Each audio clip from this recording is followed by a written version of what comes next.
Welcome.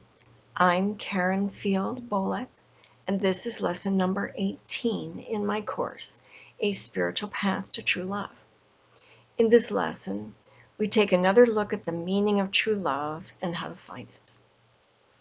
In lesson number 1 of this course, I retold the story of the blind men and the elephant, comparing the enormous subject of love to the elephant. Just as the blind men each assumed their first-hand knowledge of the elephant was more correct than the others, people around the world with their different experiences of love and different opinions of it are often convinced they absolutely know what love is and what it isn't, contrary to what anyone else says.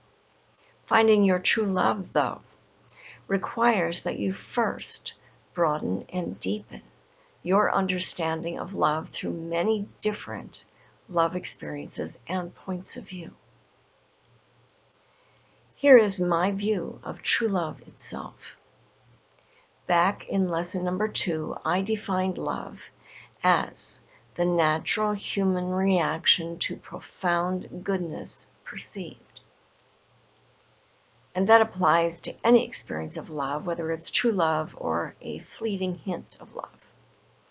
At first, when you're checking someone out, you generally take a good look to assess who the person is on the inside and whether he or she has what you like and love, need, and want.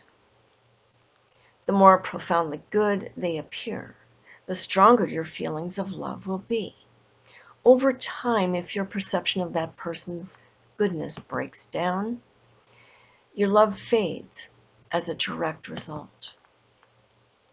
Part of what distinguishes lasting true love from the rest is that the initial perception of profound goodness is not only mutual but also fundamentally accurate for both of you because you both perceive the amazing goodness of one another's soul.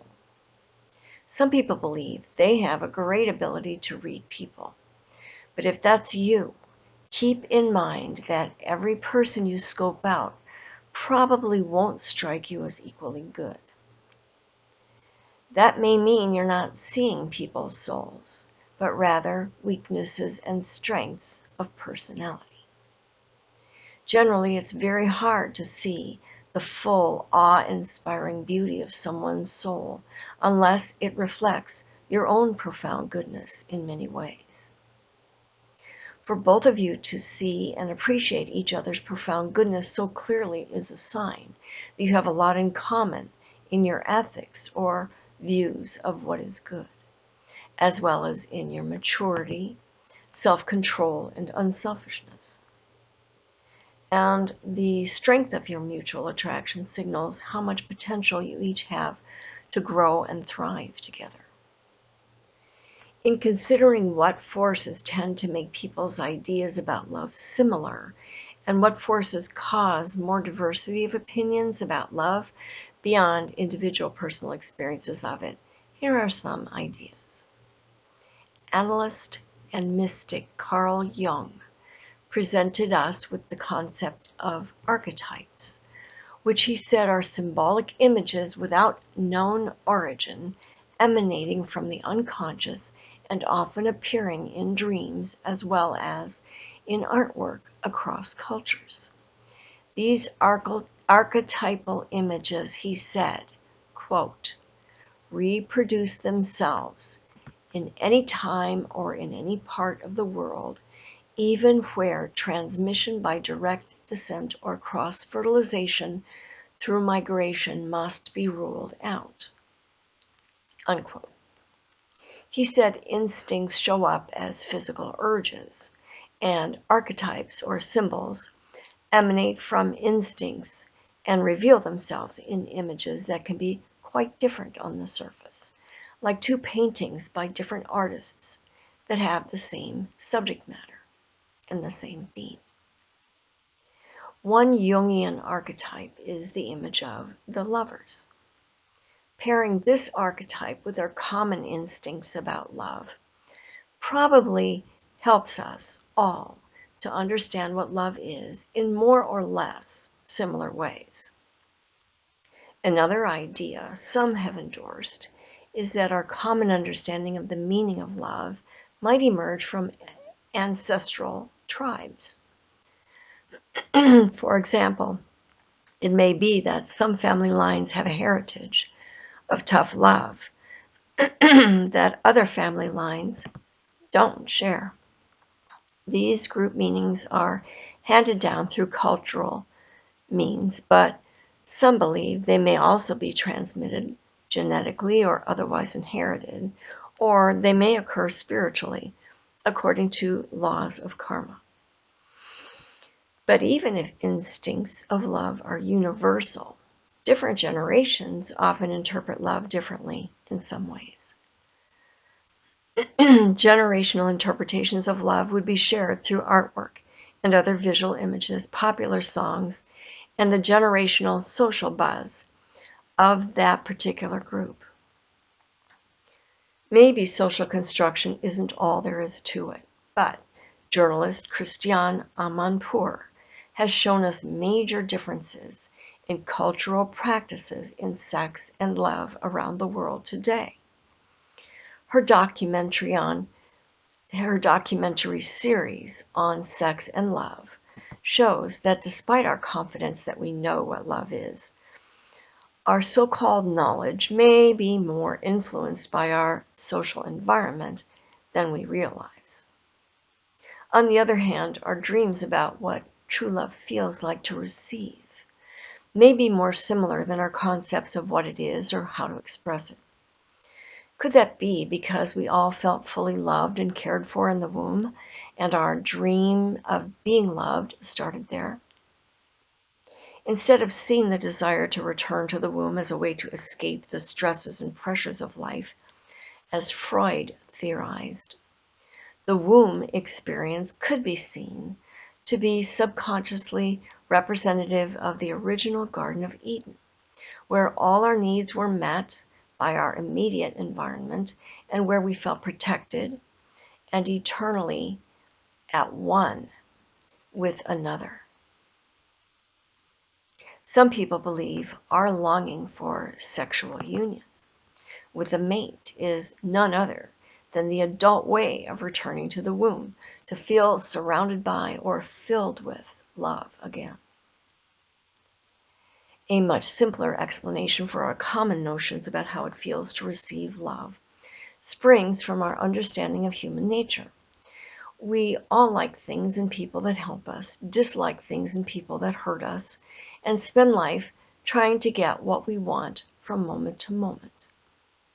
If our first experiences of life are being nurtured, we may use that as our baseline understanding of what it feels like to be loved. And if our early experiences of life involve being mistreated or neglected, and we realize that's what's going on, we generally understand that to represent how being unloved feels. This may not explain how some people grow up to be sadistic or masochistic, getting a thrill from inflicting or receiving a certain amount of pain or harm. But in general, the desire to feel good is strongly associated with love in the minds of most, simply because this aligns with human nature. My interpretation of what we all share in common, typical of a mystical view of love, is that our desire for true love is the desire to unite with God, the divine, or heaven. The bliss of gazing into each other's eyes or enjoying good sex gets lovers lost in pure, transcendent goodness, heightened by being with someone you adore, the way a person might adore God, the greatest good of all. But you don't have to believe in a God to have that experience. We've all heard popular songs that attest to lovers seeing heaven in the eyes of their beloved. Even people who have no awareness of a mystical side of life and would deny its existence can thrive on the mystical awe of intimacy, whether or not they would call it a mystical feeling. To get more insight into the way people dream of true love, here are 7 popular definitions of the term soulmate, offered up by Urban Dictionary. The top definition of soulmate is this: it's like a best friend, but more. It's the one person in the world that knows you better than anyone else. It's someone who makes you a better person. Well, actually, they don't make you a better person. You do that yourself because they inspire you. A soulmate is someone who you carry with you forever. It's the one person who knew you and accepted you and believed in you before anyone else did or when no one else would. And no matter what happens, you will always love them. Definition number 2. A soulmate is a person with whom your soul connects on a level so deep that it is completely unexplainable until experienced. And people might think you are freaks of nature, but they will never understand your love and connection. Definition number 3. This one is a little more like an essay. No one can predict when soulmates will meet. You will meet your soulmate when the souls are ready to meet. Fate and destiny contribute to the romantic bliss and happiness where both partners are so immersed in the strong karmic connection. The relationship between soulmates has a certain magical, mystical feel to it. The love is so strong, the chemistry is unexplainable, and sex is mind-blowing. Destiny makes sure these people find each other and gives 2 people the opportunity to have a fabulous relationship, grow as people, and learn valuable lessons. A soulmate relationship is a concert being conducted by the universe. With your soulmate before you, you shed the fears and masks that deny you real love. You both work together in balance and are always striving for equality and respecting each other's contributions. Love is the center of everything you do. The synergy will be magnified with the power you need to manifest your dreams together. Soulmates feel that their souls are connected no matter the distance. Everything blends together harmoniously. Conversations flow seamlessly. You feel their touch when apart, and their voice echoes in your mind peacefully. A soulmate is your twin, a reflection of yourself, someone that will hold your hand and walk with you in darkness. Your soulmate makes you proud, and everything he or she does or says, you find enlightening. A soulmate completes you. Definition number 4. Well, a soulmate to me is, it's someone you love unconditionally, and no matter what happens, you still love them. You love everything about them, and you accept their flaws, and they accept yours too. It's someone you can't imagine living without. It's someone you would do anything for. Someone you would do anything to be with. They're the only person you ever want to be with. In fact, the thought of being without them hurts you to even think about. You know nothing will ever be that bad as long as you have them. You feel like you can conquer anything because you have them by your side. They motivate you to be the best you can, and you only want the best for them. It's someone you connect with, someone you can depend on. It's the one person you know you can always go to if you need someone to talk to, and you can talk to easily. The words just flow out, and you don't have to think about what to say because conversation just comes naturally. Definition number 5. A soulmate is someone you share an intense and unexplainable connection with. Your soulmate will understand you better than anyone else in the world can because you share the same mind, heart, and soul, hence the term soulmate. You trust each other immensely and make it feel like all prior loves were irrelevant. When you aren't together, you feel like a part of you is missing, and when you're together, you connect on every level. Definition number 6. Soulmates by definition are 2 complete strangers who meet unexpectedly in life and feel this unbreakable bond which hides true love, unbelievable desire, passion, and the willingness to find each other in life. When God made us, He made us complete and pure, with no ounce of sanity. I think they mean insanity, or hate in our soul. He cut us in half and separated us to two people. And the purpose of true love and the meaning of your soulmate is to find your other half. It will take time, but if the person has faith, courage, and desire to find it, then God will find the best time to show him or her the path in order to find his or her other half or soulmate. By the way, the idea of soulmates as one soul split into two comes straight out of a speech in Plato's famous dialogue, Symposium. And finally, definition number 7. A soulmate is the person who right from the start you know that there will be something special. It's the person that you will mess up your sleeping schedule for, and the person you think about all the time, even when you're out with friends. When you're with this person, you can lapse into silence without it ever being awkward, and you can be soothed by their presence. The connection between soulmates cannot be severed by age, distance, or any obstacle. You can see a future with this person and long to see it become real. You wish to wake up next to them every day and hold them in your arms when you both fall asleep. When you find your soulmate, it is the most fantastic experience ever. And it's the person you were thinking about when you read this. So, there you have 7 opinions of what a soulmate is. If you look around, you can find plenty of other definitions of the term soulmate too. You may also find various definitions for similar terms like kindred spirits and twin flames. Overall, many people imagine a soulmate as their one and only ideal mate, while many others think soulmates could be any two people who are strongly attracted on a soul deep level, even though they have other potential soulmates out there too. Thomas Moore, author of a fascinating and beautifully written book called Soulmates, Honoring the Mysteries of Love and Relationship, seems to imply the latter is true.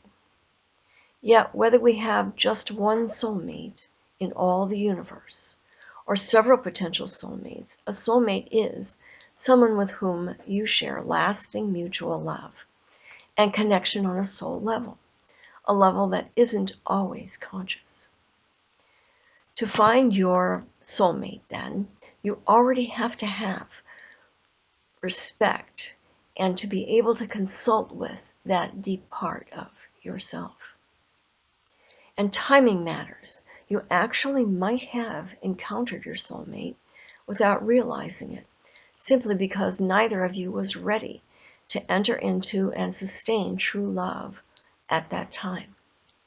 Only when you're both ready for the experience of true love will each of you be able to see how amazingly and profoundly good the other is.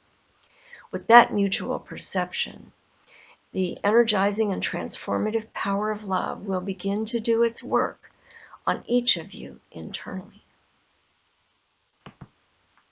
I hope you'll reflect on your beliefs about true love and your beliefs about soulmates, or if you don't use the term soulmates, the ideal partner of your dreams.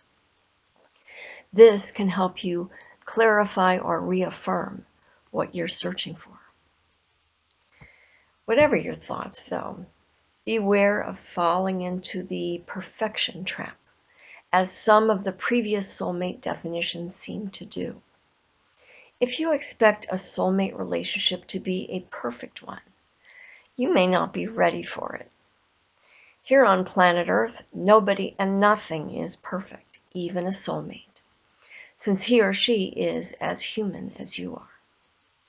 Mistakes, misunderstandings, and awkward moments can still occur, although if you're ready for true love, you'll be well equipped to recover from these and other challenges that arise. As I've emphasized all along in this course, finding your soulmate involves the law of attraction, but doesn't happen purely as a result of superficial magic. It requires traveling along a difficult path of personal and spiritual growth through many different experiences of love until, by the law of attraction, you're finally brought together because you're both ready. Spiritually, you've earned the right to experience true love by virtue of your growth and character development. From that point, it's up to both of you to develop a healthy relationship. While there's a lot of fun and excitement there, obviously, it's also an ongoing challenge to maintain it. That's partly because life itself is challenging, partly because people can change in significant ways over the years, and partly because love requires us to have a tremendous amount of self-control and unselfishness. Lovers also need to stay vigilant so they can keep in balance some of the oppositions to love I've presented throughout this course and avoid slipping into others. In this lesson, you've heard several ideas to stimulate your thinking about the true love you long to find. Out of all these ideas, the 4 main points I want to emphasize are these. First, finding your true love requires you to broaden and deepen your understanding of love by growing through many, many different love experiences and considering many points of view. Number 2, while I've defined love as the natural human reaction to profound goodness perceived, true love occurs when the perception of profound goodness is not only mutual, but also fundamentally accurate for both of you, because your perceptions and bonds are soul deep. Number 3, to be ready to find your soulmate, you already have to be aware of and able to listen to and learn from your own soul, or the deepest part of your being. You also need to be mature and unselfish. Number 4, even the world's best relationship will continue to present challenges from time to time for both partners to grow through individually and together. Although the prospect of challenges may sound unappealing to you at this point, your responses to those challenges can actually strengthen your love if you meet them with the willingness to grow and the determination to respect whatever life asks of each of you next. Okay, thanks for listening. To round out this segment, the next lesson will contain a review of everything covered so far in this course. You'll also get a preview of segment 3, which will teach you how to love the world and life itself. In my experience, loving life, seeing the profound goodness of it honestly, recognizing the greater good behind the bad in everything you know to be true, is the most direct way to cultivate a joyful attitude grounded in reality. It also fosters inner peace and brings you the internal environment you need so you can develop a more positive and uplifting sense of humor. With that, you'll have a soulful gift to share with lovers and friends for the rest of your life. Goodbye for now.